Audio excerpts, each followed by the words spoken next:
And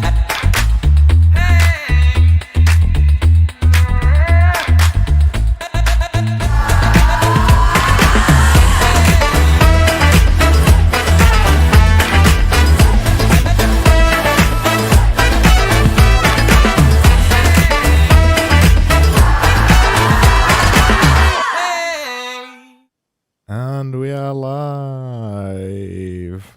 Hey up. Awesome. How are you doing, man? Good. Yeah, feeling really good this morning. Hopefully my brain is can put some nuggets out there. We'll see. Oh yeah, it's morning for you, isn't it? It's 8 a.m. Yeah, I saw your tweet this morning saying that you're going live in 2 hours when I woke up at 6. Jesus. Yeah, it's like 7 p.m. here now because you're on weird time. Yeah, we're both in different mindsets right now. So You're on Hobbit time, right? yeah, exactly. You can say that. No, I'm definitely a morning person. I love. I'm definitely the most productive in the mornings. That's when I get everything done. Well, that's good because I'm not. I hate mornings. I usually get up at about 7 o'clock or something like 7. Usually about 8 or 9ish, and I don't really wake up until about now. Yeah. And then you go to bed, or do you work until like the early hours of the morning, like 3, 4 a.m.? Yeah. Well, not that late, but I usually go to bed about 1 a.m., 2 a.m., something like that.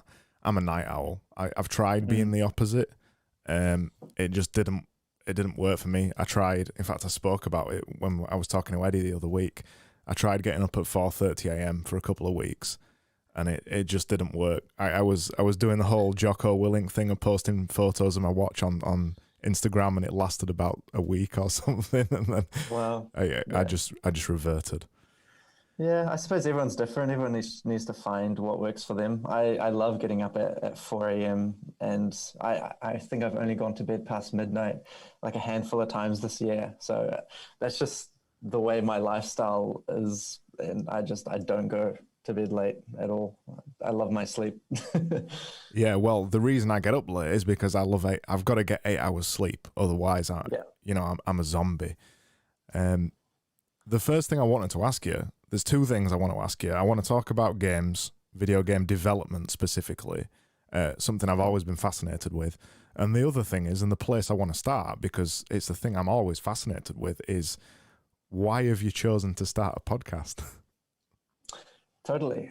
So I wish I actually started this podcast years ago. I think it's a no-brainer, and the reason I started this, and the reason I've kind of been going down this path that I'm loving over the last month, is because all these people that I've been talking to online, especially this year, I've really gone deep into Twitter this year.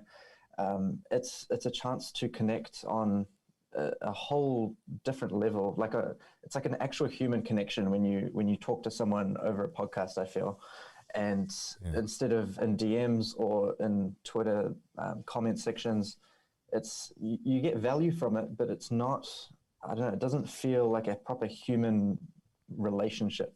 And what I found is having conversations with people that I find interesting, I also get a chance to dive deeper into what I find interesting about them and think of questions that I want to ask them to really, get deeper on how their perspective is of life and certain things. And it just makes the value that I get from that person and that relationship 100 times more valuable. And it's content that I can post out regularly. I can engage with another person's community. It's for me, it's a culmination of all the things that social media is works well for, and building a community and all that stuff. I didn't want to just be a consumer. I wanted to actually be active in the community and producing content. And a podcast, I feel like, is very easy to start up, and to, especially this year with remote working becoming so commonplace. Everyone's got a setup at home with a microphone, a laptop, and a webcam. So and I've just started DMing people that I thought I was completely out of, just people that I thought I couldn't touch and I couldn't get near. And I ask them a question via Twitter DMs, and then they respond, and then we have a great conversation. And then that leads to me wanting to get them onto my podcast so that I can go even deeper on the things that I think are really interesting about that person. I could talk about this for hours. There's just so much value that I found, and I feel so alive this last month, where I've spoken to over a couple dozen people in Twitter DMs that have led to me booking talks in January. That I just feel like that 2021 is going to start off with like a really good pace and momentum for the year ahead, of just me gaining value and producing content and becoming wiser and getting a better perspective of the world. Yeah, there's a lot. I think for me, it's the conversation thing. You're completely right. I've been podcasting for a couple of years, and it was always a solo podcast for me. And I did 6 episodes where I've spoken to somebody, and it was a different podcast. And I did that a few years ago, and it was a load of effort. I talked about this the other day, and it was a load of effort to set it up, because I went out to their place of work or to the house or whatever, set up all the kit. And this year, I thought, well, I've made all these connections with people. It'd be really cool to actually sit down and talk to people. So I haven't done a solo episode of this podcast that we're recording right now. I haven't done a solo episode of this in a couple of months. And it's been amazing to talk to people, because I love talking to people. I don't think there's anything better in this world to sit down and have a conversation with someone. And yeah, you're right. The way I've set this up, the fact that it's live streamed, the fact that it's one hit, one record, and it's out, everything I've set up is designed to kind of force a conversation. Regardless, you can't sit there and be silent. You've got to be ready to talk. And I think, just conversations are just amazing. And it's been a really cool time for me as well. I've been doing this for about a month or two now. And every single person I've talked to for different reasons have been awesome. It's just so cool to be able to just talk to people all around the world. Yeah. My next kind of challenge is wondering if I'm absorbing too much, if I'm meeting too many people, that I can't really give every person that I'm talking to the time of day to really, go deeper into and kind of make the most of the value that I'm getting. That's one thing that I've found is am I overbooking myself? But we'll see. We'll see if I get to that point. But I think the upside is so much better than the other side, which is doing nothing and just letting time tick by. And this really plays into the whole, you only live once. Just do the best you can to meet as many people as you can and see what opportunities come up. So I like that lifestyle. Yeah, I completely agree. And the reason I'm always saying on Twitter, even though I'm half joking about you should start a podcast, is because of all the opportunities it gives you. It gives you a reason to talk to people. It gives you a reason to slide into the DMs and ask them for a conversation. It gives you a reason. It gives you a reason to promote them. It gives you a reason to talk to them. It gives you a reason to make real connections. There is literally no downside to making a podcast. The thing about making a successful podcast, that's not even on my horizon. I don't even care about the downloads. The fact that it gets uploaded online and that it's on YouTube and stuff is just not even a consideration. It's just purely a selfish thing for me. I don't know if it's the same for you. It's just a chance to talk to people. Totally. I got told by one person that they listened to the podcast and thought it was really interesting and ended up sharing it. And that was huge for me, because it is coming from a selfish part of me that I just want to, I guess, network and meet as many people as possible. And I really don't see, the one thing that I found from talking to people that have a couple thousand followers when I have a couple hundred is they feel the exact same way I do. And I'm sure someone with 10,000 or 100,000 feels the exact same way. And that's not a proper metric that I use to compare myself to others. I love talking to other people and hearing their perspective on the world and letting that inspire me. And if someone I feel like is very intelligent and is, very efficient and productive, then that is someone that I kind of hold up on a pedestal as someone that inspires me, not someone with a big following and tons of engagement.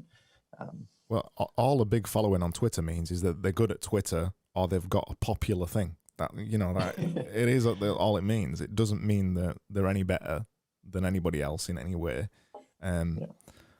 Often I've found with having conversations with some is that they're quite deficient in other places because they've put all their effort into Twitter. So they might have an amazing Twitter, but they might not be great at speaking, or they might not be great at making videos or writing or whatever, because they've put all their effort into Twitter. It's a funny old beast, Twitter, and it's a funny old beast when you look at the numbers. I've got quite a few people on Twitter who I guess I could call quote unquote friends who have got quite a lot of followers, and they aren't any different to anybody else. But there's just this thing inside you, isn't there, where you think they're better than me, and you just can't help think it, and it makes you scared to DM them. Yeah. There is like I've tried to convert that into like motivating things, and not like, I think I've started to interpret social media in a healthier way, from my perspective, from how I used to. I think social media is a very manipulating beast, and I think everyone kind of needs to take responsibility for how they see things online, and take note of how they react to when they see things. And I think that's like a whole conversation in itself, is how you take care of your mental health with social media. I had that exact conversation with somebody the other day, and the point that I was making is that pretty much exactly the same point as you. Social media is designed to manipulate you. That is the whole intention of it. It is intended to be addictive. And if you aren't closely guarding that fact, just like anything else, you know, drinking, any drug or whatever, or anything, social media is designed to keep you there. Time on app is the thing that they value above all else, and they want to keep time on app high. So they'll make anything they can to make you stay there. And you do have to be careful of that, because it can be addictive. The thing I said in the podcast I was recording the other day is that everybody who's fairly successful on Twitter, they're all either hiding a Twitter addiction, or they're being quite upfront about it, that they've got a Twitter addiction. Because you need to be like that to some extent to be able to grow. I remember seeing Oliver Canton's figures when he was posting them on Twitter a couple of months ago, and I post about 1,000 to 1,200 tweets a month, and I think that's a lot. And when Oliver was growing, and he's at about 25,000 followers now, when he was first growing, he was writing 12,000 tweets a month. Wow. And he was showing these figures, he was showing the analytics, like, Jesus Christ, I feel like I'm always on Twitter and I post 1,000. So what does 12,000 mean? That is literally more than 10x. It's insane. Yeah, I've gone through phases where I've tried out Hype Fury and scheduling tweets. And I think it's all about, I think, just experimenting, finding your community, finding the process that works for you.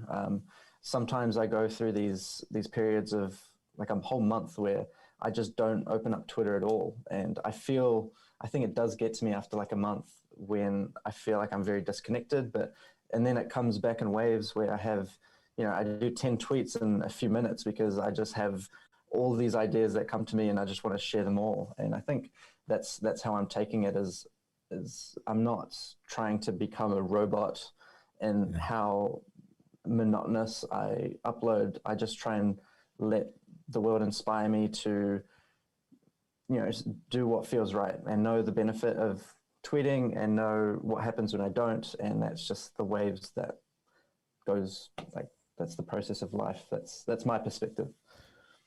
What made you start not just the podcast, but kind of taking Twitter seriously and basically trying to start building a personal brand? What was the thing for you to do that? Yeah, I went through, so I created my Twitter account like 10 years ago plus. And then I think the first phase of Twitter for me was following a few celebrities and not really getting much value out of it. The second phase was I was quite deep in the film industry, and I started following a bunch of filmmakers and content creators.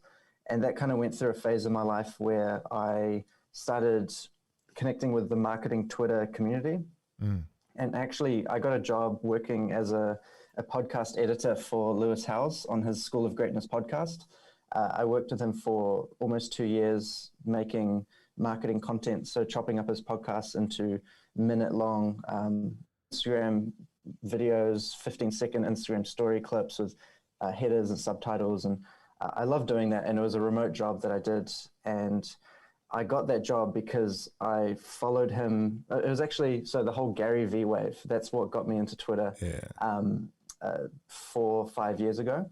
And that was during a time where I was really passionate about being a videographer, and I followed his videographer D-Rock, and that led to other videographers that I followed. And it was kind of like a videographer community. And that also was hand in hand with the kind of YouTube phase that I was going through as well, where I was following filmmakers and videographers there, people like Matt Como and Tyler Babin, Casey Neistat. Like that was that phase of social media for me. But then I was freelancing as a videographer, really enjoyed that time in my life, just did a bunch of contents online. But then I took a sidestep and went into the gaming industry. And that was, for me, a way to find a more stable career, because freelancing was very unstable. Yeah. And it didn't seem like a smart investment at the time. I was having fun, but it wasn't something that I could continue and form a career out of, I felt.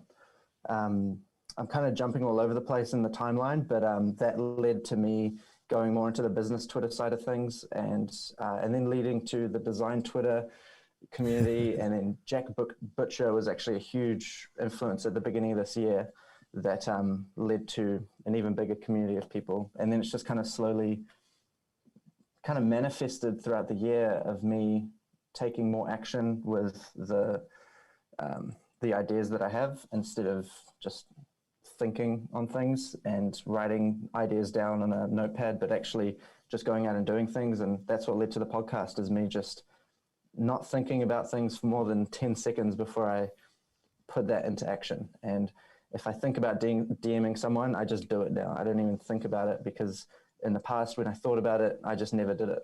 And so I've really just tried to turn my lifestyle 180 and create a bias for action, and just keep acting. Just do as much as I can, because there's nothing to lose. And that's my mindset at the moment. Document, don't create, as Gary Vee says. Exactly, yeah. So it all loops in. That message has been repeated thousands of times that I've seen in my feed over the last few years. And I've finally come to a point now where I actually feel like I'm in control of that process, and I don't feel down every time I see, well, I would agree with those posts and those statuses when I'd see them, but I never felt like I was quite living up to it. Yeah. So yeah, that's just a little bit of, yeah, totally. The Gary V wave, did that strike you as well? Were you a part of that? Yeah. Gary V was a big influence on my thinking for a long, long time. A lot of his messages have sunk in now, and I don't really consume his content anymore, to be honest. To some extent, I feel like I'm past it. You get a bit sick of the same messages. I still love him. I still love watching his keynotes and things like that. He's such an amazing speaker, but he's hammering home a point, and I think he even says in one of his videos, I want you to get to the point where you're sick of watching my content and you go past it and you don't consume it anymore. And I feel like I got to that, and I was there. I've been watching his stuff for probably a similar amount of time to you, 5 or 6 years, early in the kind of wine, just in the wine library days, when he started to come out of that, and he started to become this phenomenon on the internet, and nobody knew where he came from. And that really piqued my curiosity, because I've been aware of the whole idea of personal branding for a long time. I'm in marketing, I'm a designer. There's personalities in every industry, and there's a lot in the design industry.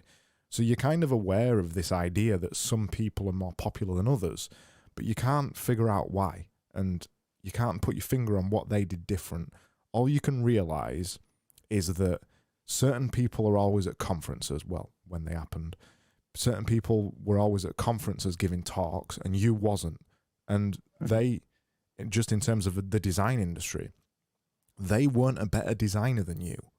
But for some reason, they were more popular, and you couldn't work it out. And I always had that in my mind. Why were they more popular?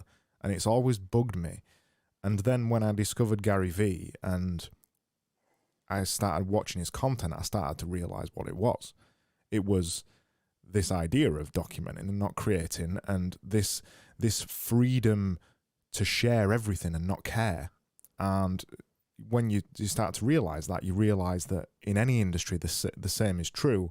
So a lot of the big people in the design industry, in the early days, they were sharing maybe all the boilerplates that they were working on in terms of dev stuff, like web dev stuff. They might have been sharing a ton of design resources. They usually had a popular blog. That was what most of them had. And the blog became popular because they were writing regularly, because they were documenting instead of creating, etc., etc. And once I started to realize that, it probably took me a couple more years until this year to actually action it. And Jack Butcher was the catalyst for me as well. I think he's influenced half of the internet to do things this year, to be honest. And I think everybody I talk to somehow comes round to Jack Butcher. He's like the god of everything right now. So I went on the same path. I discovered Jack, and he's got a very similar trajectory to me. He's been a designer for around 10 years. I've been a designer for 15. He's a similar age to me. He's from the UK. He's got a lot of similar things to me. And I saw what Jack was doing, and I saw the parallels between Gary Vee's stuff, because a kind of a skill I've had for a long time is to be able to look at someone and see how their old marketing works. You can almost see the marketing plan behind it. And I saw that Jack was repeating what Gary Vee was doing. And when I saw Jack doing it, I realized that I could do it, because he's literally everything that I am. He's exactly the same almost in every way. And that led me to start doing everything. I had a lot more time on my hands because I was stuck at home. We still had a busy design agency, but somehow when you're sitting at your computer at home and there's no traffic or whatever, it just felt like I had more time. So I was making daily videos. I started a design podcast. I was still making the other podcast. I started making visuals on Twitter. I just went into like creation overdrive. I started Twitter. Well, I've been on Twitter since 2008, I think. But I actually started taking Twitter seriously, and I said I was going to write 10 tweets per day forever, basically, until I get sick of it. Today, I'm still not sick of it. So, I just went into creation overdrive and this idea of documenting rather than creating. And that kind of led me to this point where we are right now. And in many ways, I don't feel really much further on in the journey. But in other ways, I feel much further along, because at the beginning of the year, I wouldn't have, and I don't know if maybe this is a thing to ask you as well. At the beginning of this year, I didn't want to promote myself, and that was the thing that always stopped me from doing anything. I knew all the skills.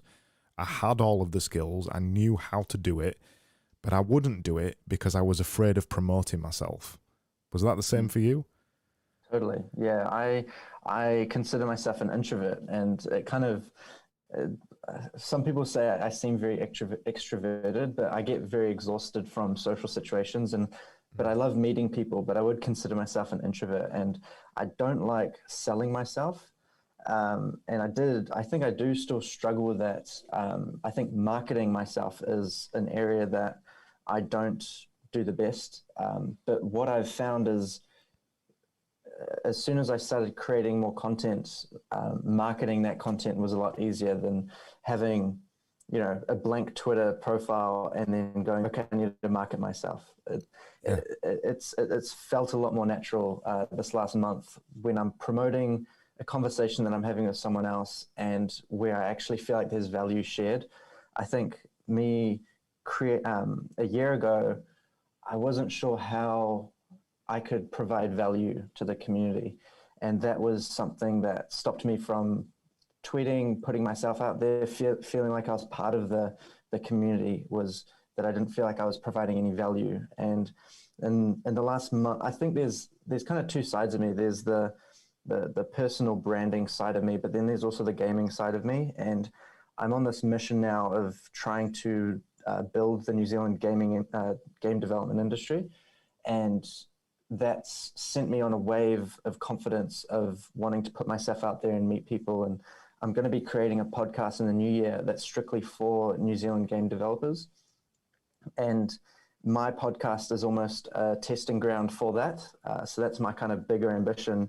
And that just kind of happened at the same time as me just going, screw it, I'll reach out to these people on Twitter, see if they're interested in the conversation, and then having overwhelming positive responses from those people and booking a bunch of conversations like this one that have just provided so much value. So I think I do really struggle to market myself, but I think if I have a product or a piece of content that I'm pushing, then marketing myself is a lot easier, because it's not like I don't want to be seen as an egotistical person and that I think I'm the most important person out there. I just want to provide value and help other people, and that has definitely been a bit of a shift that I've noticed in this last month. Is I'm tweeting a lot more and I'm marketing myself a lot more because I'm doing stuff, and that helps me just put ideas out there. And I feel like I'm kind of building momentum rather than it being just nothing happening and me trying to come up with something inspirational. Documenting over creating, same thing again. Yeah, I for the longest time with Twitter, and I guess with everything else, it was this idea that who am I to say these things? Do you know what I mean? Even though I've been a designer for 15 years, I've run my own agency for 10 years, who am I to talk about design? Nobody knows me. What value is my opinion? And then what value is my opinion on anything else? I don't just talk about design. It's pretty rare I do. What value does my opinion have on anything else? And I think this is this loop that everybody goes through, that you start to think, no one's going to give a shit about what I think, so I won't share what I think. And the only way you make people care about what you think is by telling them what you think, and let the market decide as to whether what you're saying has got value. And most of us do have value to share. I'd be willing to bet that nearly all of us have got value to share. We've all got different experiences and ways that we've gone through life, and we've all got some kind of expertise. But we get stuck at that point where we think, I'm not an expert, or I'm not enough of an expert to say it, or I'm going to wait 5 years before I've done the job for 5 years or whatever. I think a great example of it on Twitter is a chap called Catalin Pitt. He's a developer now, and he started making content online when he was learning to be a developer. So he was sharing his journey of learning to be a developer. So by the time he'd learned to be a developer, he had a huge following on Twitter, and it was easy for him to get a job. He literally knew nothing, and he set it up that way. So look, I don't know anything, and I'm going to share everything that I learn. People find a bunch of value in that, and as long as you're kind of open and honest, and I think above all else curious, I think there's value for anybody to share anything. And that was the sticking point for me personally, that I couldn't figure out how I could share what I knew without feeling fake.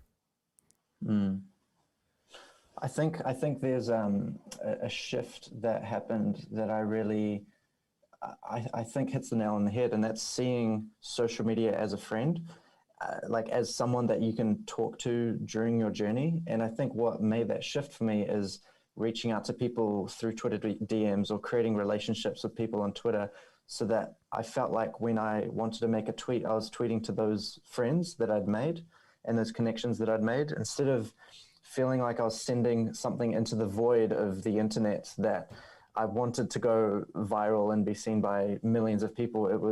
I just wanted to make a tweet because these people that I've been talking to in the DMs have the same feelings and this bit of information, I feel like is part of the same conversation that we're having in the DMs. And that's kind of been a bit of a shift, is like, I'm just talking to my friends on Twitter, and that's made it feel a lot more natural, a lot more like a lot less, less pressure and less stakes involved. It's just casual. When I first started doing it in February, and I had this goal of writing 10 tweets a day, I felt like I had to write 10 perfect tweets every day. That was kind of my goal, to write 10 amazing things every single day. And that's quite a challenge, to write, 70 things a week. And I found that really tough for the first couple of months, but I carried on because I knew it was going to be hard because I'd never done it. And then as soon as I started to realize that I didn't have to be perfect and I didn't have to put across these ideals, I guess, of being perfect, my content got much better. It got much more me, and people started engaging with it much more, and I started to get way more followers. And it was the same for me. I started building a network of people on Twitter, and I was, I guess, kind of writing to them, and also not being afraid of just being me. And then I think the decision then becomes much easier for somebody to decide whether they're going to follow you or not, because they know who you are. I'm a bit daft on Twitter. If you don't want people who are daft on Twitter, you don't follow me. It's an easy decision. But when you don't show that side of it, and then somebody follows you, they quickly unfollow you because they realize it isn't you, or they watch one of your podcasts or videos or whatever. They realize you're not the same person. So I think you're going about it the right way, and to be so early on in your Twitter journey as well, and to kind of not be caring about all of the things that I obsessed over, I think is really important as well. Because when from February to probably June, I was obsessed with figures, and it isn't healthy, and it doesn't make the figures go higher or quicker or anything. A watched kettle never boils, or whatever the phrase is, even though it does. Or it doesn't boil faster, or whatever it is. A watch clock and all those kind of things. And since I stopped watching my figures, nothing changed. If anything, they went higher, quicker, because I was caring less about them, and I wasn't as bothered about making whatever perfect content it is. I want to ask you, I feel like I really love your designs, and I feel like you've done a great job at staying consistent with creating new designs, creating new pages with new designs and new ideas. And I've loved following you on that journey. And I'd love to know how much you force yourself to be creative, and if you have a process for doing that, to come up with ideas and designs. Do I have a process? My process is usually, I see a quote, I see an idea, and I make the idea. This is a thing that a lot of designers will tell you when they've been a designer for a long time. They'll almost design something in their head before they put it on paper. So I design it in my head, and then I make it on a screen. If it's something more complicated, other than a little visual on Twitter, I'll maybe do it in a sketchbook or something first. But the majority of the work goes on in my head. But that's only because I've been doing it so long. So the process isn't that exciting or that complicated. I often think that as a designer or any creative, the first 5 years or so of your career is about building this bank of ideas up in your head. That it's like this big kind of matrix of ideas, almost like a big spreadsheet. And when you see something, you've got to make something new, and it's got to be about love and hate or something like that. You can cross-reference this spreadsheet almost instantly of all these times where you've made something that is about those concepts, and it makes it very quick to get to the idea within a range of what you already know.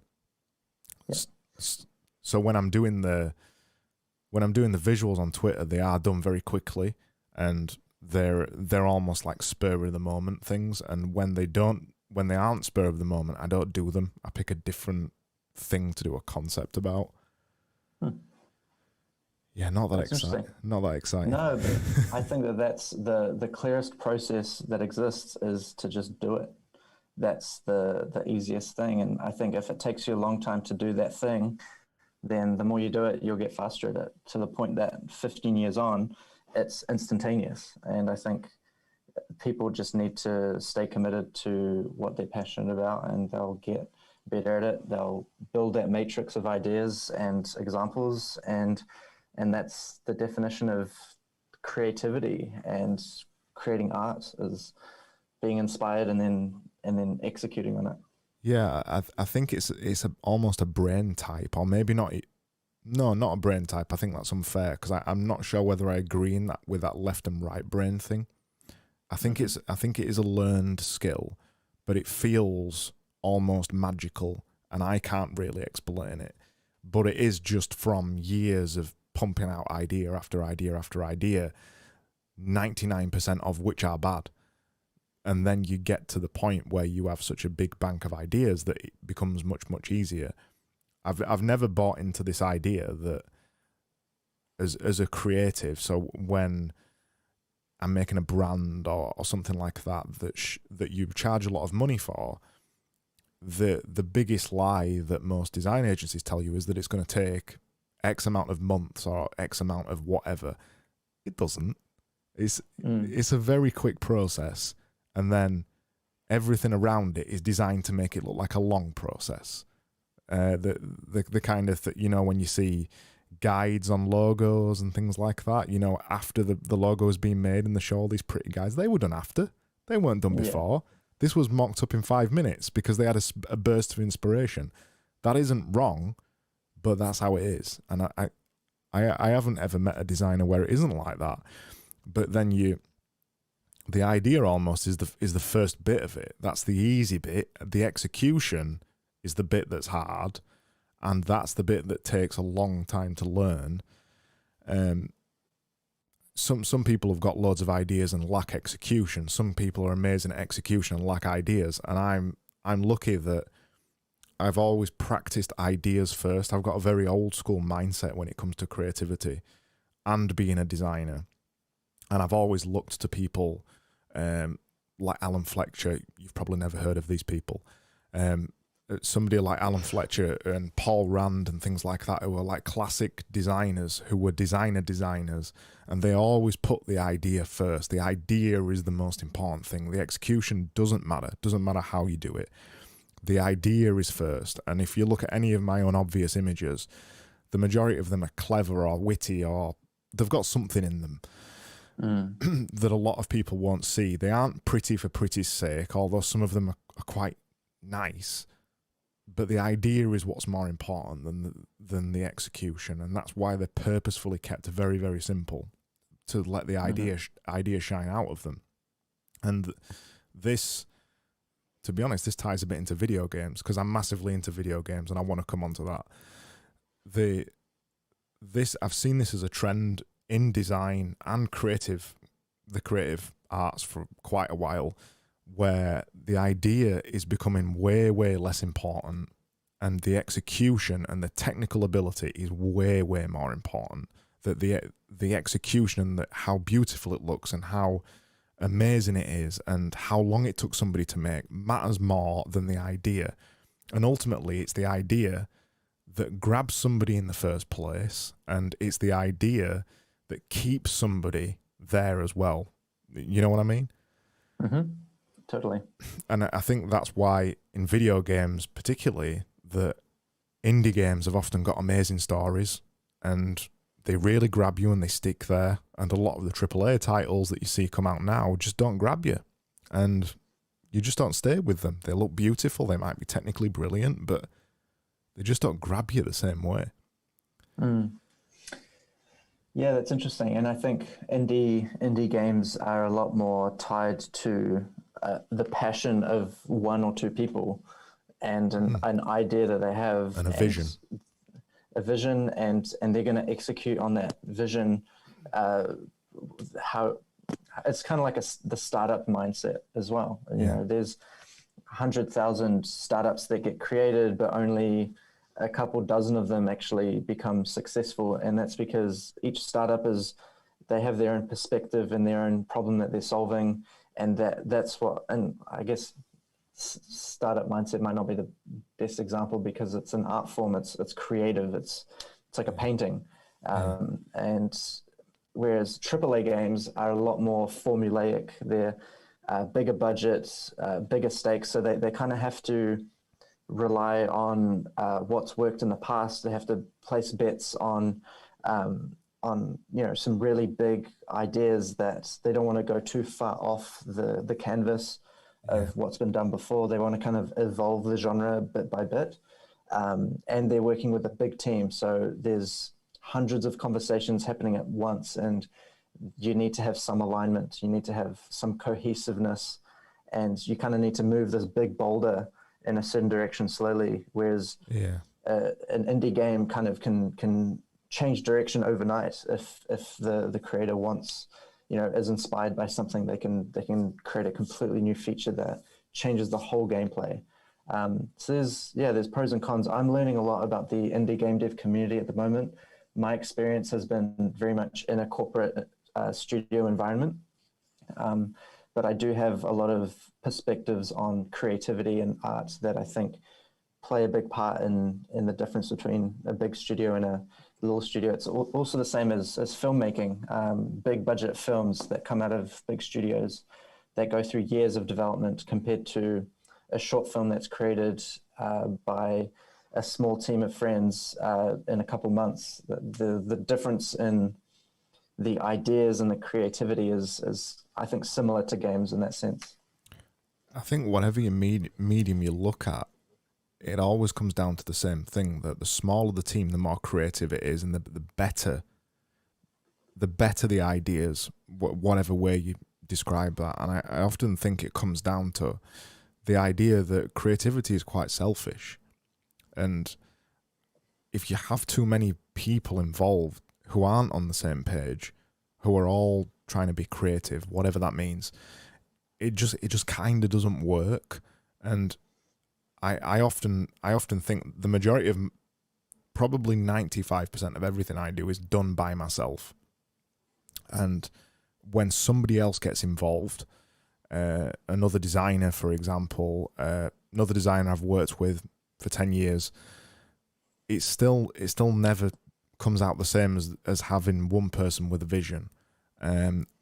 Sometimes that's for the benefit, sometimes it's not. And I do think that creativity is very selfish. And I couldn't make the images that I make on Twitter with another person. They wouldn't be the same. Because as soon as I involve somebody else, and even if it was a clone of me, literally a clone, they thought the exact same way as me. As soon as I made it, they'd go, well, have you tried this? And then I'd be trying to have an argument with them to say why I didn't do that. And they'd say, well, I think you should try that. And then you get this monster, don't you? And that's even with just two people. So I do think it's quite selfish.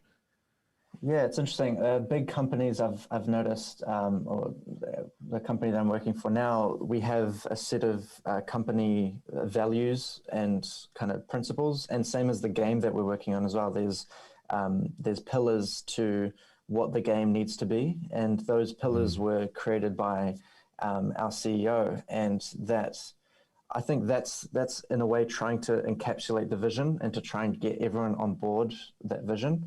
And it's interesting because at this scale, I do see the value in having multiple teams. You have people that are talented artists and talented environment artists, concept artists, 3D artists, and then you have the programmers and the people that are senior at building tools and building systems, and then you have the designers that are narrative designers or level designers and or game designers, and all those require different skill sets. And I do see the value in bringing all these talented people in their domain together and then having a combined vision so that you can create something that's bigger than what you can create on your own.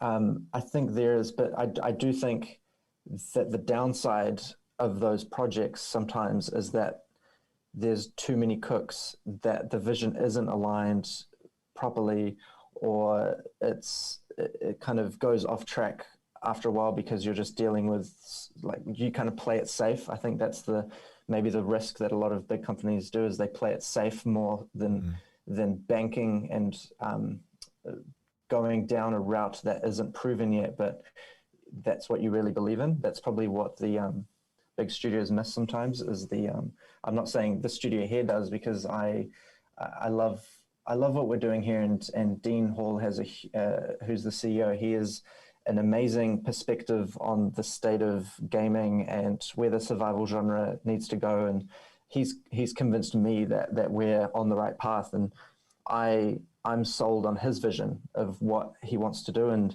and I'm now committed to making his vision come to life.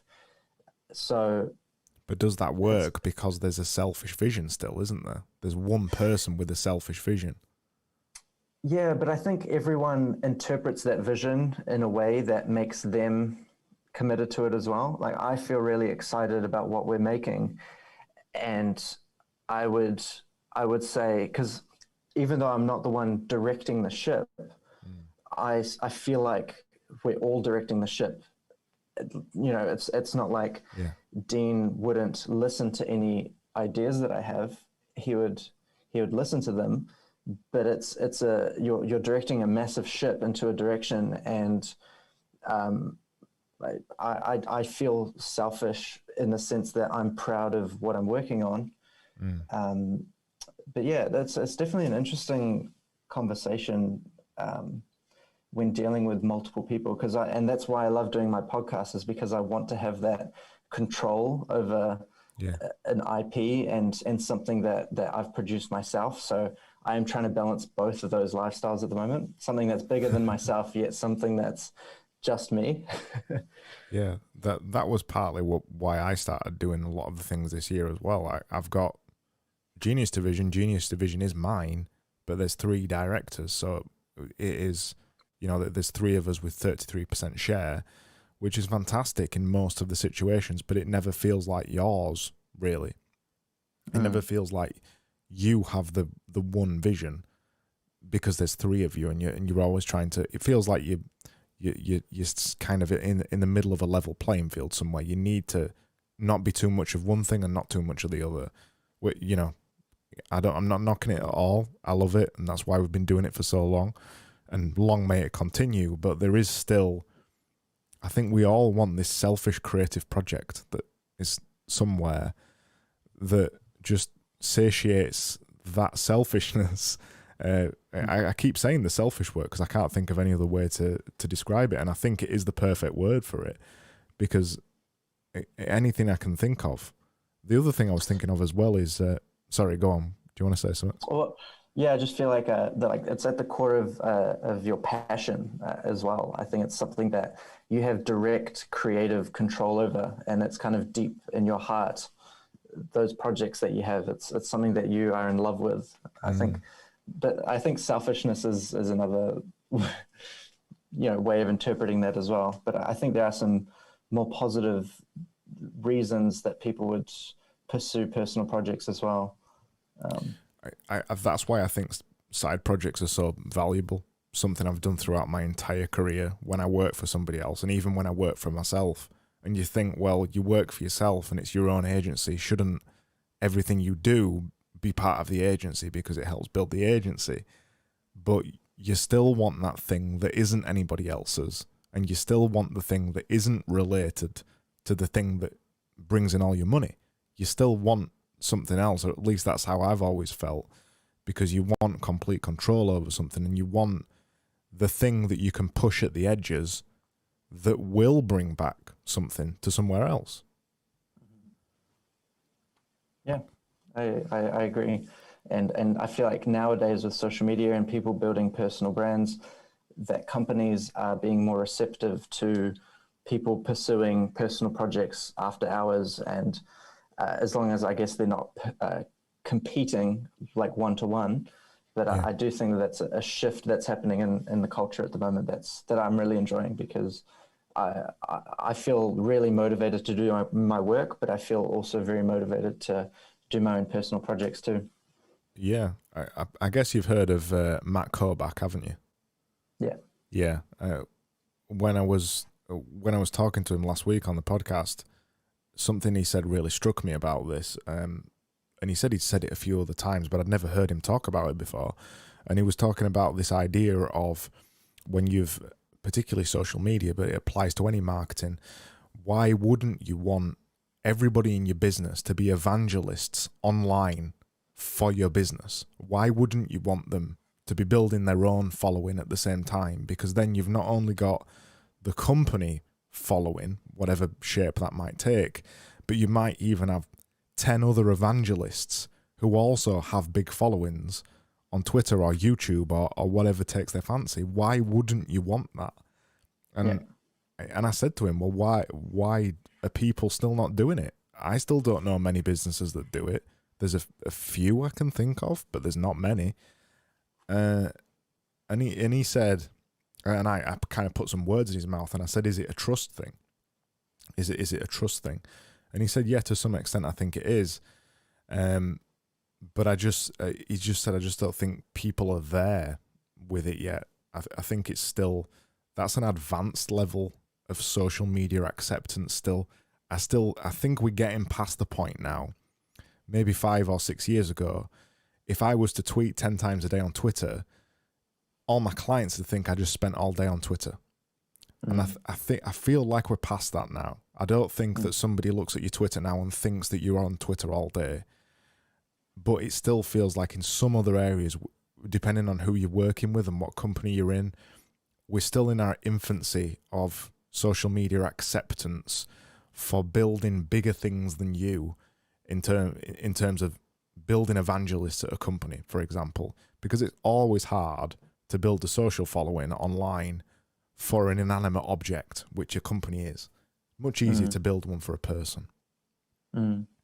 Yeah, totally. I think you're right. And I think I have a lot to learn in that area as well. And that's going to be, I think, a really interesting journey to see, because I want I want my company to be successful. I want people to be aware. Next year, we're releasing a new survival game to the world, and I really want it to succeed and be genre defying. So that's once we're nearing release, that's going to be what my Twitter's going to be. It's going to be really just nailing the differences and what we're doing differently, and like you said, being an evangelist, and that's exactly what I want to be for the company. And I think because we're still in development and not a lot's been released, I can't say too much on it, but as soon as I can, and once the game is live, I'm going to be talking about it regularly. Well, I think this idea of evangelists and almost characters as well, characters at a business, is really powerful, because when you've got somebody like you talking who has one perspective, and then you can potentially have a designer who's talking all about the design, and then you can potentially have a dev who's talking all about the dev stuff and the programming and everything. And if you can get that mix of everybody in the entire company being characters from the company, they're not only getting immense satisfaction from building their own following online, but they're also getting, the company's getting the benefit from the other end as well. Everybody's talking about the game. And it still feels like there isn't many companies doing that. I think what I like about this company is when you have the GDC, the Game Developers Conference, that happens yearly. It's the biggest gathering of game developers and new releases for games and things that happens in the States every year.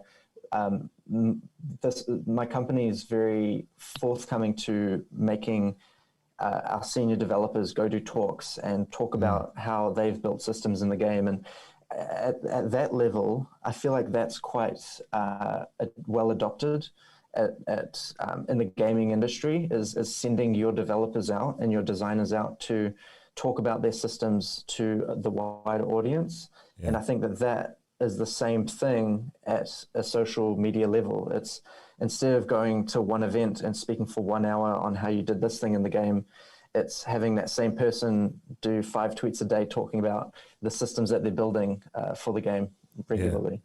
And then the other way, readopting the Gary Vee formula, documenting it instead of seeing it as a big presentation that you've got to do. They're on Twitter once a week, live streaming something from it, holding conversations with people or whatever, those kind of things. Totally. The gaming industry is moving forward in that area because of things like Twitch. I think Twitch is adopting a lot of different industries, documenting what they're doing, like the music industry, for example. And I've seen things like that starting to grow, but I think gamers that have a live streaming setup at home can very easily live stream them developing their personal indie projects as well. And I've seen that quite a lot. So that makes me hopeful that the gaming industry is a step ahead than the rest of the average industry in terms of documenting the journey of their projects. I'm still trying to get most of my clients to tweet, so yeah. Yeah. They're way more ahead than that. Nice. What was I going to say? I forgot. Oh yeah, so you was talking about being at a different games company before, and the culture was quite different. Has that been quite a shift for you to work that out, to come to somewhere else? I'm still young. I'm still early in my career. Every year, I have a new perspective on where I want to be, what I want to do. I still feel very like I can see an opportunity at different companies in different ways. I'm very much still a nomad in my career, where I can become comfortable in a new environment. I haven't really settled. I'm hoping that this company I'm in it for the long run, and that I can see the culture developing, and I want to be a part of the journey of the company as it grows. But I do still feel like I haven't had enough experience to understand the good and bad of a culture at a company, or how that changes over time. I think, I can't really provide too much value because I'm still learning way too much at a culture level of what that really means. Have you been following the whole cyberpunk fiasco? Yeah, that's been talked about a lot. It's you never really know what is happening behind the scenes, and what causes delays, and why certain issues happen when you think a game of that scale should have caught certain issues long before like they released. I hope that there's more that's released on what the production process was like for CD Projekt Red and their company, and because it's the last few months it sounds like they've been ripping their hair out, and now with the release of the game with mixed reviews, it's we're still living inside the unfolding of the game being released, and if it's going to have longevity. It sounds like a bit of a mission for them at the moment. They're still working through the hard yards of delivering a stable and finished game. I think at such a big scale. I think they'll turn it round. For the benefit of anybody who doesn't know what we're talking about, so Cyberpunk 2077 came out a couple of days ago, last week now, and they released early reviews for the PC, and it's got glowing reviews, and there were a few people tinkering and tittering then when the PC reviews came out about bugs and inconsistencies and things like that. And then it got released, all the review embargoes got released for the consoles a couple of days ago, and the early reviews are very mixed, like you said. To be fair, they're very mixed, and it's got everybody obviously jumping on the bandwagon saying, why have they released a shoddy product, blah, blah, blah. CD Projekt Red even released a statement saying that they're going to offer refunds to people if they're not happy. And this has obviously sent shockwaves through lots of people. This is quite unprecedented that they've done this, coming off the back of making a ridiculously popular game called Witcher 3, which is, you know, it's everybody's favorite game if you like RPGs. So everybody is a little bit surprised by it, that it's been allowed to happen. But a couple of things struck me straight away, is that it got delayed a couple of times, happens all the time in the game industry, fair enough, but it felt like they were getting pushed to release it at this point in time, and it clearly wasn't ready, and they were getting pushed from several, probably internal pressure, pressure from fans, and no doubt pressure from fans, because it had been delayed several times. They'd even said, we're not going to delay it again, and then they delayed it again, so they probably felt like they couldn't delay it again, but it feels like they probably should have delayed it again, and it feels like that. I thought a couple of months ago that they were going to delay it till next year. I thought it was going to be February, March time next year. I was convinced of it. And it didn't end up being that, and it's come out and it's not what people would expect. But my hope for it is, they did the same with Witcher when it came out. They improved it. It had a lot of bugs. They improved it, and it became an amazing game. And there's a lot of history of this now. A lot of studios. Bungie did the same with Destiny. It came out to very mixed reviews, and they turned it around and made it into something amazing. So they're not going to leave it. They're going to work it until it becomes something amazing. It feels like there's so many games that's done this now, where they've released it not as good as it could have been, but then make it into something amazing within 5 months. That we should kind of stop obsessing over it, because it isn't an unusual thing. And if you put so much pressure on them to release it, they're going to release it. It isn't what you wanted it to be. It's your fault. You know? Totally. I can talk about that a lot. The whole early access Steam industry and releasing beta versions of a game to customers early. That's definitely a whole area of the gaming industry that is developing, especially now that games are being developed as games as a service, so that it's an ongoing development and updates being provided to the customer. It's a whole different model than what games used to be, when you just buy a disc and play the game. Unfortunately, I have to take off in a few minutes, Craig. Yeah, that's fine. I'd love to continue talking, but you've just made me think of so many topics that I've realized I haven't talked about online yet, so I need to find a time to talk about those. That's good. That's exactly what I want to do. I'll let you get off. Is there anything you want to say to wrap it up? I had one question written down, and that was, why is Figma still free? It wasn't really a question. It's more of a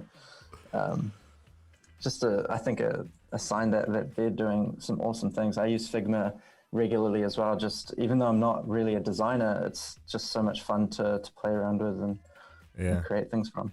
Let's talk about it on your podcast. Sounds good. I'd love to have you on. Actually, I'll get a date booked with you that we can have a chat online. Cool. Well, it's been awesome to speak in. Let's chat again soon.